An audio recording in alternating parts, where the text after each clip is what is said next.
week's Torah portion, we learn about two new ideas, Shemitah and Yovel, which are very similar to Shabbos, right? Shabbos teaches us that, 6 days we work, the seventh day we rest. Why? It reminds us that God created the world in 6 days, and on the seventh day he rested.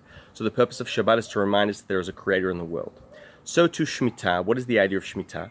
When the Israelites arrived to the land of Israel, we can work the land for 6 years, and on the seventh year, the land is holy. We can't plow, we can't reap, it rests. And according to some commentators, it is precisely for the same reason as Shabbat. It is to remind us that the world and land, was created by God, and this 7 cycle reappears. So too, every 49 years, 7 sevens of Shemitah, we have the Yovel, the Jubilee.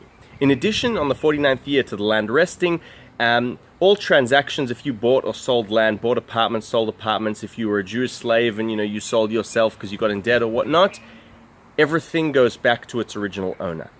And the idea is, and we're told this explicitly in the Torah portion in Judaism, you can never sell something for good because you always have the Jubilee where things go back to their original owner.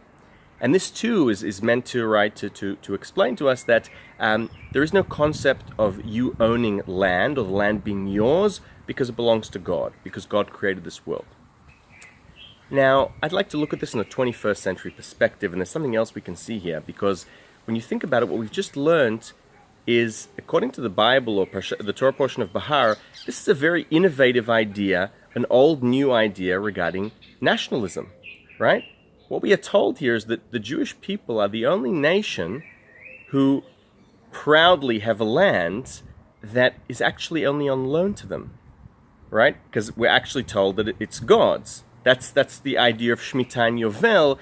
And what this comes to mean, right, because if you look at Jewish history for thousands of years, and if you look at Zionism, you have Jewish people are very proud of the land of Israel, very proud of their connection, and that this is our land. But perhaps this innovative, old new idea, and the Torah portion of Bahar comes to teach us a new model, old model of nationalism, unique to the Jewish people, which tells you perhaps the only true source of really being proud of your land stems or is rooted in a deeper understanding that this land was given to you by God. It is God's land, and you are looking after it, and you are devoted to look after it. And that's a very different idea of nationalism, because it does not mean the land is yours, but it's interconnected, nationalism and the land, to your relationship with God. Anyway, thoughts on the Torah portion of Bahar, on nationalism. Shabbat Shalom.